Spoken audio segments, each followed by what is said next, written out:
E disse-lhe Jesus: em verdade te digo que hoje, nesta noite, antes que o galo cante 2 vezes, 3 vezes me negarás.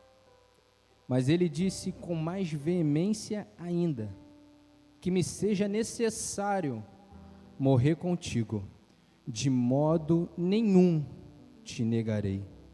E da mesma maneira diziam todos também. Os irmãos podem se assentar, fica à vontade. Curva a sua cabeça, feche seus olhos. Vamos falar com o Espírito Santo de Deus. Espírito Santo, nessa hora, Pai, diante da Tua presença, Senhor amado, venho lhe pedir, Pai, sabedoria, Deus, para transmitir a Tua mensagem, Pai, de uma maneira simples, de forma que todos compreendam. Jesus, que nesta noite a gente possa sair daqui transformado, Pai, impactado pela Tua presença. Deus, nesta hora eu já declaro que as vidas que aqui entraram, que aqui chegaram, serão libertas, e não só serão libertas, como serão ferramentas para libertar outras pessoas também, Jesus amado.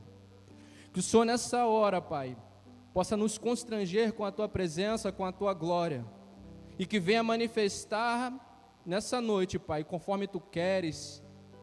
Derrama da Tua unção, Pai. Traz cura àquele que necessita e libertação àquele que necessita também, Jesus amado, inclusive esse que vos fala. Lhe agradeço por tudo, Deus, em nome de Jesus, amém. Nessa passagem que a gente acabou de ler, bem conhecida inclusive, a gente está falando de Pedro, um dos discípulos de Jesus. Eu vou tentar destrinchar para você, entregar mastigado aquilo que Deus ministrou no meu coração. Porque tem coisas que a gente só entende o personagem bíblico quando a gente vive. E o que eu vou estar passando para você aqui agora foi o que o Espírito Santo ministrou na minha vida. Neste momento eu pude entender o que Pedro sentiu naquele instante. Se você prestar bem atenção, Jesus disse para Pedro: Pedro, eu vou morrer essa noite, eu vou ser preso, eu vou ser crucificado, minha hora está chegando. Isso falou para os discípulos, e Pedro falou assim: Jesus, se necessário for, eu vou morrer contigo naquela cruz do madeiro. E Jesus já sabia, Jesus sabe de todas as coisas. Ele falou: Pedro, você não sabe, mas ainda hoje me negarás 2 vezes. 3 vezes antes que o galo cante 2. E Pedro falou: negativo, se tiver que morrer, eu vou morrer com o Senhor. Ele falou mais forte ainda, como a palavra diz. Pedro realmente acreditava que, se necessário fosse, ele morreria com Jesus. Só que nem sempre aquilo que a gente quer fazer é o que a gente consegue fazer na prática. Muitos criticam Pedro por ter negado a Jesus, mas poucos param para entender por que Pedro negou a Jesus. Pedro não negou a Jesus porque ele queria negar. Seria muito simples. A Bíblia fala que Jesus, quando estava sendo conduzido para o Sinédrio para ser julgado, Pedro ia atrás, olhando e vendo e observando o que ia acontecer. Pedro realmente estava decidido a morrer por Jesus. Mas repita comigo: ainda não era tempo. Deus ainda tinha muito mais para fazer na vida de Pedro que ele nem sabia. Ainda não era tempo dele morrer. Porque eu não sei se você sabe, mas alguns livros apócrifos, que são livros que não entraram na Bíblia, relatam que Pedro foi crucificado de cabeça para baixo. Ou seja, a morte dele foi parecida com a morte de Jesus. Pedro realmente estava disposto a morrer por Jesus.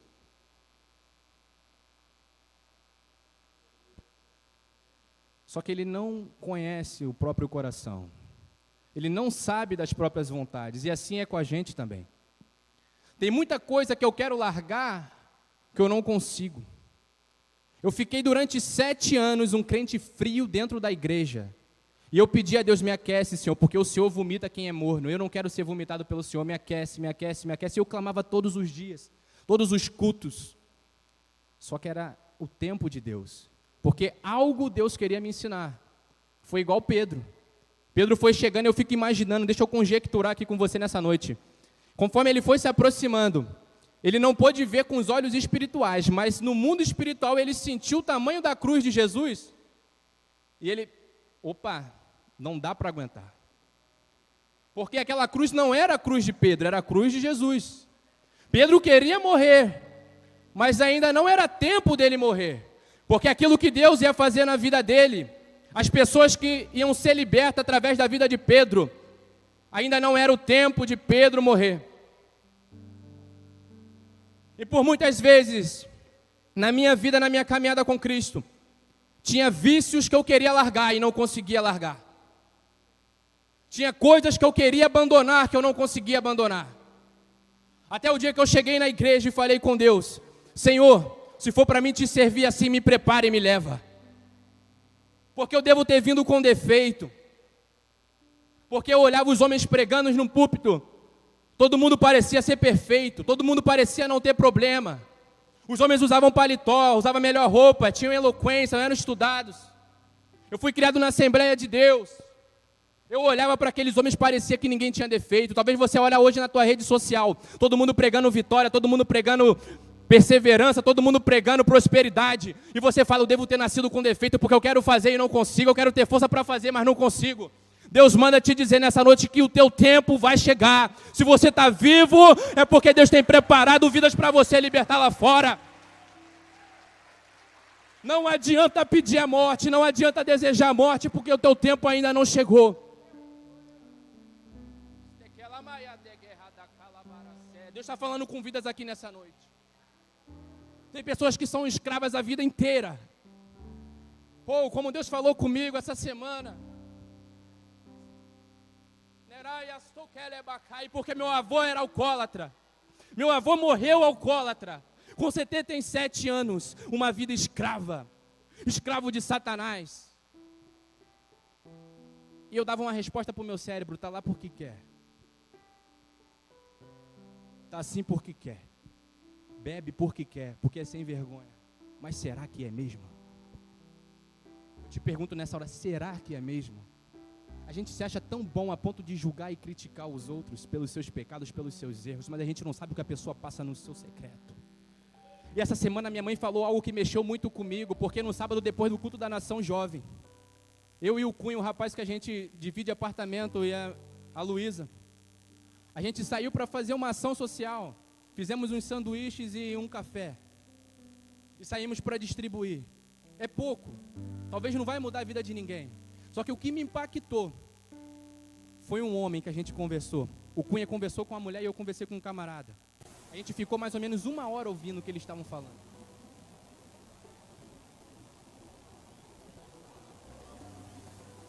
Eu aprendi mais com aquele camarada ali em 1 hora. Coisas que me deixou inquieto por 3 dias. Porque aquela resposta de tá porque quer não se encaixou mais no meu cérebro. Não se encaixou mais para a minha mente. Porque ali eu percebi um camarada que tinha faculdade, um camarada que era da igreja, que estava aqui dentro da igreja, servia a Deus como a gente, estava revirando lata de lixo e está lá porque quer, será? Ou será porque ele precisa de uma libertação? Será que uma pessoa quer revirar lata de lixo porque quer realmente? Porque ela não quer sair, porque ela não quer estudar, que ela é preguiçosa? Será que é? E que minha mãe falou algo para mim no telefone essa semana que mexeu muito comigo. Eu contei para ela da ação que a gente estava fazendo e ela falou: o teu avô nunca abriu a boca para falar que queria sair do álcool. Mas numa igreja, quando ele ia, ele se manifestava, que o demônio incorporava no corpo dele, que ele começava a se debater. Um irmão da igreja foi lá na casa da minha mãe e falou o seguinte: continua orando por ele. Porque toda vez que ele pisa lá na igreja, eu olho para ele e eu vejo uma alma que chora e clama. Mas não tem força para sair.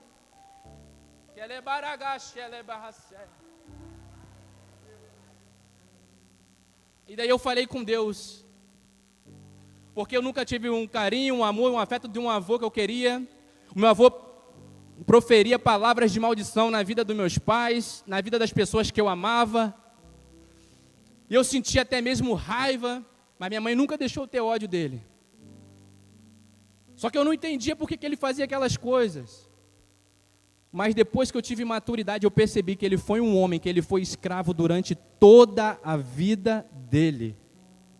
Caía na sarjeta, até as crianças que passavam roubavam ele. Caía dentro da vala, mastigava sapo vivo, você tem noção do que é isso? Mastigar caco de vidro, você tem noção do que é isso? Isso foi algo que aconteceu na minha família, mas milhões de pessoas estão aí fora na mesma situação. Pessoas que estão revirando lata de lixo, pessoas eloquentes, que têm faculdade, que estavam aqui na igreja igual você está hoje, adorando a Deus, estão lá fora precisando que você vai lá libertar. Tem coisas na minha vida que eu ainda preciso de libertação porque é constante, eu não sou perfeito. Aqui você não vê um homem perfeito. Mas Deus faz conforme Ele quer. Ele usa quem Ele quer para libertar quem Ele quer. Aí você olha assim, não Deus, eu preciso ajeitar isso aqui primeiro para o Senhor me usar. Negativo, Ele vai usar a hora que Ele quer. Quando o pastor Mustafa me convidou para fazer curso de obreiro, para ser consagrado evangelista, eu falei, o senhor só pode estar de brincadeira comigo, Deus. Eu cheio de problema, enfrentando várias lutas que você pode imaginar, cada dia matando um leão, com o emocional quebrado.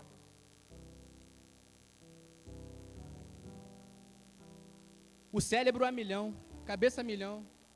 E eu falei, não dá para esperar eu resolver minha vida primeiro, não, Deus? Não dá para esperar eu casar primeiro? Não dá para esperar eu ser o melhor sucedido financeiramente, alcançar minha liberdade financeira? E aí vai ser mais fácil. Essa era a minha vontade. Mas a minha vontade não é de Deus. A vontade de Pedro era morrer na cruz, junto com Jesus. Mas ainda não era o tempo dele. Talvez você chegou aqui nessa noite com alguma área da tua vida trancada, precisando de uma libertação em alguma área da tua vida. Talvez você está num pecado que você está sempre cometendo ele, quer largar e não consegue. Já tentou de tudo, já viu vídeo no YouTube, já orou, já fez libertação, já fez o acampamento com o Espírito Santo, nível 1, 2, 3, maturidade, já fez quebra. E aquele pecado, aquela maldição hereditária continua te perseguindo. E você fala, não deve ter mais jeito, eu devo ter nascido com problema. Eu vim com defeito, porque lá na igreja todo mundo é perfeito. Todo mundo que prega, ninguém... Poxa, o pessoal é bem eloquente, usa da palavra e fala, e conhece de Bíblia, conhece disso, tem curso daquilo. E eu, Deus? Aqui eu estou falando o que eu senti. A mesma coisa que Pedro sentiu. Eu queria largar, queria abandonar, e não consegui. Talvez você entrou aqui nessa igreja hoje, quebrado, com coisas que a ciência às vezes nem explica. Eu estava vendo um documentário essa semana sobre psicopatia, e o cérebro do psicopata, o lado emocional dele não funciona, para você entender, ele é 100% razão. Tudo que ele faz é pensado. O psicopata não é a pessoa que mata, isso aí é o serial killer. A pessoa que mata é o serial killer. O psicopata, ele é o camarada que ele vê todo mundo como um jogo de tabuleiro. Ele se aproxima para você para se aproveitar de alguma coisa. E 4% da população mundial é psicopata, isso aí já foi comprovado. Mas agora, não existe cura para isso. Mas quem crê que Deus é o Deus do impossível?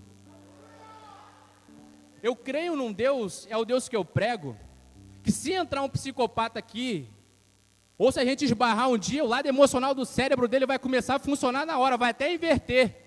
Ele vai ser 100% emocional e 0 racional. Porque esse é o Deus que a gente prega. Quantos aqui estão entendendo? Quantos aqui querem realmente ser instrumentos na mão de Deus? Fique de pé nessa noite.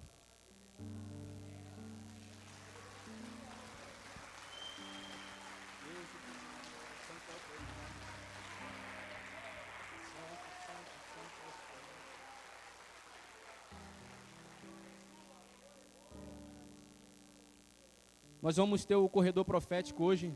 Eu não sei se vai ter, né? Pelo menos no anúncio lá tinha. Quero que você, nesta hora, pegue aquilo que você acredita que te aprisiona, aquilo que você quer muito mudar. Tu vai pegar isso agora e vai botar diante de Deus. Se você passar por esse, eu vou fazer um desafio com você aqui agora. Eu vou dar minha cara a tapa, vou botar minha fé em ação. Se você pegar isso que você acha que te aprisiona nesta noite e passar nesse corredor, mas você tem que ser com sinceridade. Se você sair o mesmo, eu vou parar de pregar o evangelho que eu estou pregando e o Deus que eu acredito. Se você chegar para mim e falar, Tiago, eu saí da mesma forma. Deus vai ativar pessoas nessa noite, Deus vai tocar pessoas nessa noite que se sentem incapazes, que muitas das vezes tem um espírito de inferioridade, que acha que não pode ser instrumento porque tem defeito, eu tenho que mudar isso, eu tenho que mudar aquilo. Nessa noite Deus vai te destravar e vai botar algo dentro de você. Não estou dizendo que o teu defeito vai embora, eu estou dizendo que você vai ser ativado e você vai começar a fazer aquilo que você não fazia antes. Aleluia. Você vai ser tão usado por Deus que o teu defeito não vai ser nada diante de Deus. Eu faço um desafio agora.